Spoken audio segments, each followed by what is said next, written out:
Hello everyone. So ఈరోజు లేచి fridge తెచ్చి చూడగానే నాకైతే కంటికి క్యారెట్సే కనిపించాయి. కానీ ఉట్టి క్యారెట్స్ తినాలంటే మన వల్ల అస్సలకే కాదు. అందుకని చెప్పి నేనైతే క్యారెట్ హల్వా అయితే చేసుకుందామని ఫిక్స్ అయ్యాను. సో దీనికోసం అయితే క్యారెట్స్ అన్ని వాష్ చేసేసుకొని గ్రేట్ అయితే చేసేసుకున్నాను. ఈ గ్రేట్ చేసేటప్పుడు వచ్చే చేతి నొప్పి ఉంటుంది చూడండి, ఎంత నొప్పి వస్తుందో. బట్ లాస్ట్గా ఫైనల్గా మనకి ఇష్టమైన టేస్ట్ క్యారెట్ హల్వా తింటాం కాబట్టి చేయాలనిపిస్తుంది. సో ఫస్ట్ దీనికైతే నెయ్యి యాడ్ చేసుకొని నెయ్యిలో ఈ క్యారెట్ గ్రేట్ చేసుకున్నంత వేసి కొంచెం దగ్గర సాఫ్ట్గా అవ్వనివ్వాలి.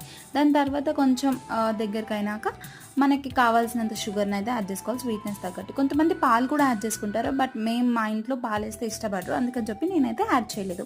సో ఇదంతా కొంచెం దగ్గరికి అయిపోయి ఉడికినాక ఇలాచి వేసుకుంటే అయిపోతుంది.